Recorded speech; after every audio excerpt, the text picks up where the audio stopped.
అందరికీ సాయి కటాక్షం అండి. ఇదిగోండి శనగ పొడి. సాయంత్రం పూట ఎప్పుడన్నా కూర లేకపోతే ఈ పొడి వేసుకుని అన్నంలో కాస్త శనగ నూనె వేసుకుని తింటేనండి అమృతం అండి. చాలా బాగుంటుందండి. చిన్నపిల్లలు కూడా తింటారండి.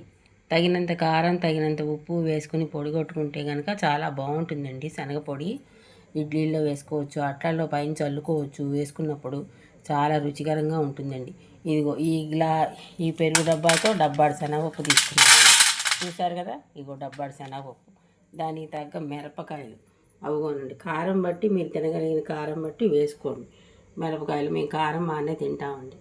అది ఇది జీలకర్ర పచ్చివేనండి అన్నీ.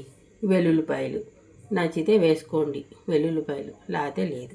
వెల్లుల్లిపాయలు వేస్తేనే టేస్ట్గా ఉంటుంది ఈ పొడి. అదండి.